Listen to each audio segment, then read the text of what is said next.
People, while Andrew Holness balances tradition and innovation for Jamaica's progress, does Andrew Holness receive the credit he deserves from Jamaica? Do you believe he is receiving all the credit he deserves? Do you believe that this has to do with a distrust for our own as Jamaicans? Black people seem to believe that black people cannot do well, even when the results are clear as evidence, or if a white man is on the other side. Think about this. Because we can say there's a consistency in this happening, because we can go right back to history and find too many examples. Welcome to the Skywalker channel, people. Here is where good coffee makes bad people feel bad, but it helps. Yes, it helps. Those for and those opposed will always have a clash of ideas. It's politics. Today, I want to speak on one particular truth that all Jamaicans should think about. Do you believe that Andrew Holness is given his fair respect from the Jamaican masses? Or do you think politics prevents anyone on opposite sides who does well to be unappreciated? I believe that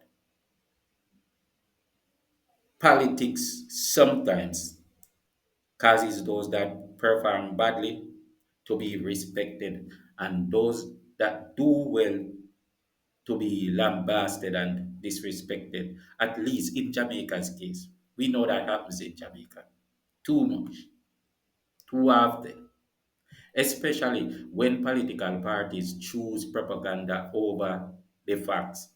Today, I want to put forth a few facts.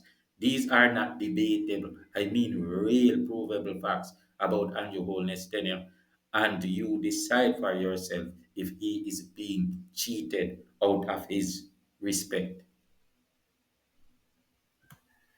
Andrew Holness' leadership during his current term has been marked by a mix of conventional and strategic approaches with notable achievements and challenges. Here is a breakdown based on factual data and interpretations. We have achieved economic stability. Jamaica has reportedly achieved its strongest economy since independence, with record low unemployment rates, 3.5%, I believe, and youth unemployment dropping from 32% to 11%. Inflation has been controlled within the Bank of Jamaica's target range, and the Jamaican dollar has experienced the lowest average depreciation in history. These indicators suggest significant progress in economic management. The debt to GDP ratio has fallen to approximately 68.7%, with a target of 60% by 2028. Already, we are in 2025. This reduction reflects improved fiscal sustainability and resilience. No one else has done this before, remember. No one else has done it before, and it's the best thing ever happened. The government has doubled the minimum wage. Hey, hello. The government has doubled the minimum wage, increased public sector pay, and expanded social safety net programs. These measures aim to improve living standards and reduce inequality. People, people, you tend to factor in stuff that the government has no control over, like inflation caused by external shocks, right? If, for example, essential imports increases, the people tend to blame the government instead of appreciating that had he not doubled the minimum wage, the blow would have been much harder. To some degree, maybe we also suffer from having a population that doesn't care to research the facts or even try to understand to understand how things work in order to argue on a topic, you should at least have an idea about how this thing you're gonna argue about works. You can't just bring hearsay and guesswork. And we really do have a problem with this. People believe in the propaganda that comes from the propaganda politics. Serious crimes and murders have reportedly decreased by 14% and 18% respectively over consecutive years. Investments in security, infrastructure, and intelligence have contributed to this decline. Andrew Holness faced more challenges than many, and he overcame them remarkably well. The facts are there, the facts are clear, and we cannot even debate them. We must give the man his credit. The COVID 19 pandemic and other external shocks have tested the administration's resilience and proven it. While economic stability has been maintained, the recovery process has been uneven across sectors. But that's always a given. Despite achievements, some critics argue that the progress has not been felt equally by all Jamaicans. That is not even something you would expect. Concerns about transparency and inclusivity remain. It's all a process. Basically, these criticisms only expose impractical impatience and a tendency to not see the bigger picture. All the results are there. No more proof is necessary. The results are there. There's nothing even to debate.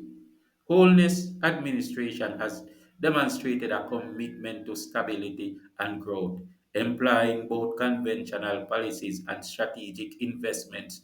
This is proof of an adaptive government, meaning you can adapt to varying circumstances and find solutions that work.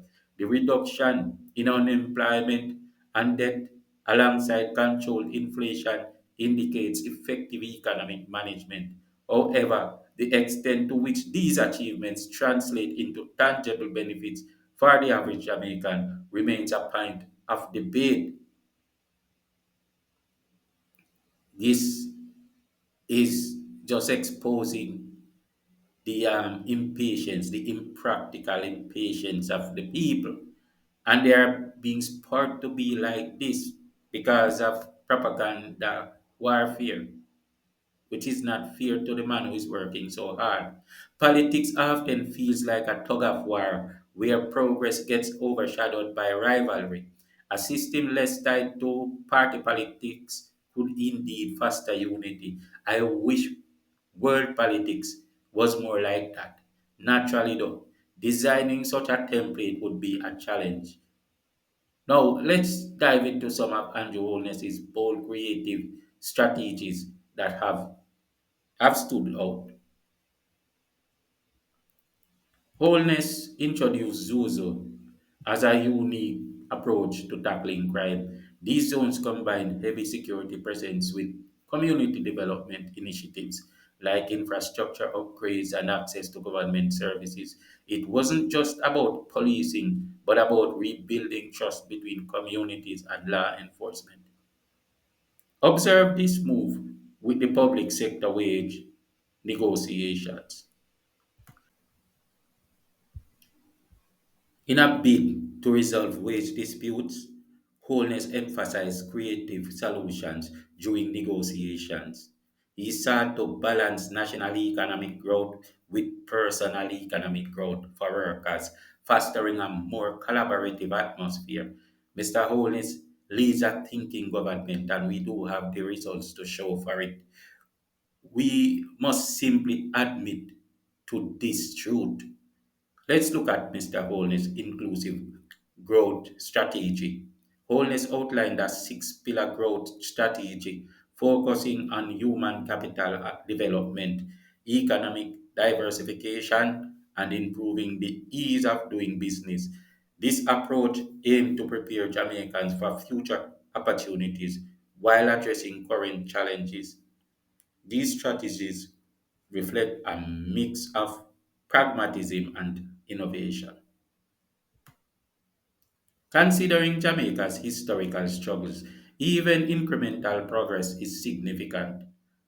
Holness' leadership appears to have steered the nation forward, but the delicate balance of addressing inequality and sustaining growth will define his legacy.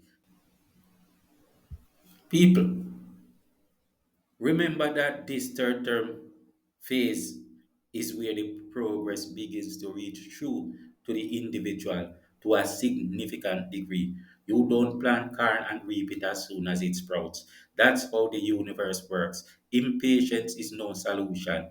Well, I said my piece, hoping that you will really think about this, my people. Peace out.